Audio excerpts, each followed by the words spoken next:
going on, guys? This is your boy John the Liquidator coming back with another video. So it looked like Caitlin Clark is going viral after Steph Curry was spotted rocking her signature sneakers last night during the Warriors basketball game. Guys, for this one here, we got to go all the way up to Indy. Let's get it. Let's go.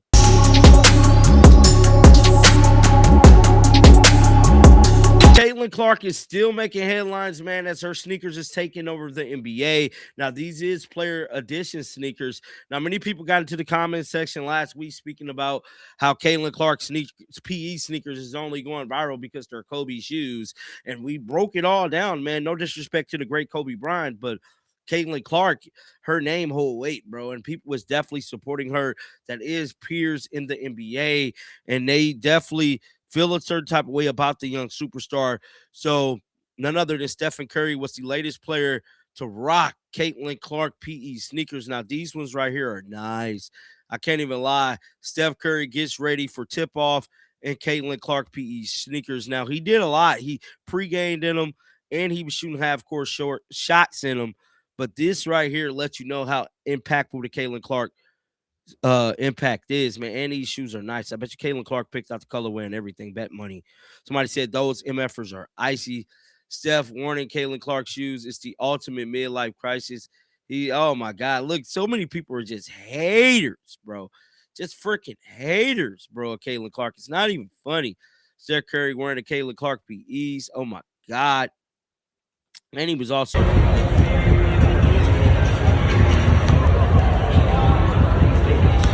in the PE shoe.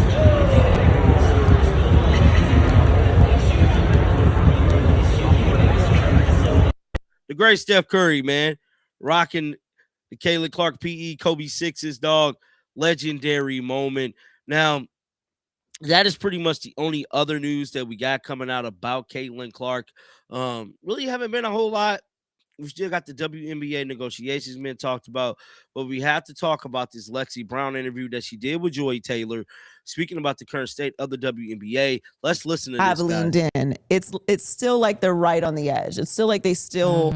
It feels like they still have these like claws in the old way of doing things that is keeping the league from really taking off. Yeah. And the CBA obviously is a part of this as well. And all leagues have CBA negotiations, and many times other leagues have had stoppages because of the CBA negotiations. So it's not like this is a unheard of. Right. But how do you and the players feel about where you guys are with it right now?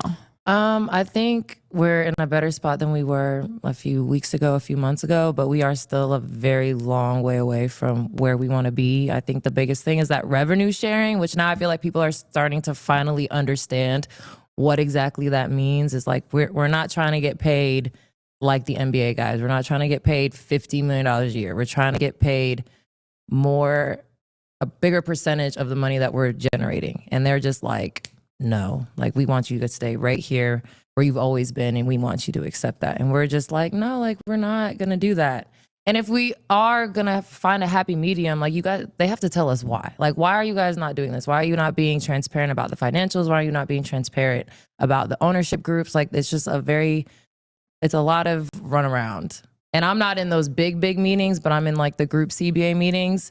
And, every meeting, there's more and more players coming on. And I was in the league for the last CBA, and it was not like this. I mean, that CBA was monumental for us at the time, but we knew that that's why you put an opt-out clause, because you bet on yourselves, we're going to grow. But like, we weren't expecting like this much growth and as fast as it happened. And it's been amazing to be a part of it. But like, as players, we've had a responsibility to continue to put out a good product for all these new eyes. And now the league needs to step it up.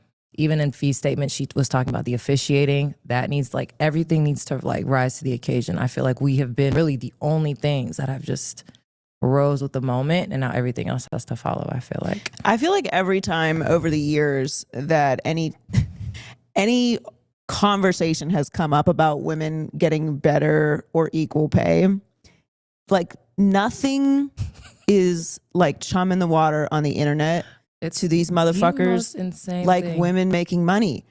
Dog, you're not paying the WNBA players. You're not making one penny less in your life. Right. Every time it's a dollar amount WNBA. We got it's like we got it's like their economy brains majors, start we got oozing business out of their owners, fucking eyeballs. entrepreneurs, we got finance people. I said, where do y'all work? Where's your business? What business are you running? Like, what are we talking about?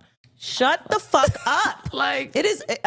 I used to get into it all the time because of the U.S. Women's National when they were going through that. it. I mean, I feel like that. I mean, I think people look at like that women's tournament as like a big turning moment. I think that was the first, like, that was the tip of the iceberg of where women's sports is now, is what the women's national team did. They definitely got things kick-started. Yeah. But even then, it was like, but the men. We're not talking about the men. Shut the fuck up. We're talking about us. You're not, to your point also, though, you don't run not Nana business. You don't have a, if you have a bookkeeper. All right, guys. So that was Joy Taylor speaking with Lexi Brown about the current state of the WNBA CBA negotiations. Now, the status is still sitting at quo, which means that they can call for a strike or call for a work stoppage at any given moment. Guys, I want to know your thoughts down in the comment section right now. And I'm going to continue to track this whole situation. Unfortunately, I have not been watching Unrivaled. I'm just not into 3-on-3 basketball like that. It's not really my cup of tea. But if you guys want me to cover it, get down in the comment section right now. Let me know y'all thoughts about it. And until next time, man, shake the haters off. I'm out of here, bro. Peace out. And how we need to be to make a playoff run. It's Clark splashing home a three. I mean, anytime you get to be a part of the first WNBA team in Indiana, and the first WNBA championship for the Fever, and now an opportunity for the first Commissioner's Cup. Boston is wide open and splashes by Mitchell Haynes, plays it in, and a foul. Atkins defending, flips the pass back to Howard, launches a three. Oh, the connection to Howard. Splashes the triple. Cunningham on the drive, gets to the rim. In the baseline, kick back out. Dantas is wide open and connects. Days felt like for you leading into tomorrow's game? Yeah, I think it's just nice to get back out there and get to the flow of, playing with my teammates again, and, it's gonna be fun to get back out there, hopefully, and just feel things again. I think, I don't know what type of minutes I'm gonna get will look like, but just when I'm out there, like, compete, play hard. This is gonna be a team that's gonna be moving constantly, so just being aware and active, bring energy. And yeah, I think that's obviously hard, sitting out and watching for a few weeks, so I'm definitely excited to get back out there.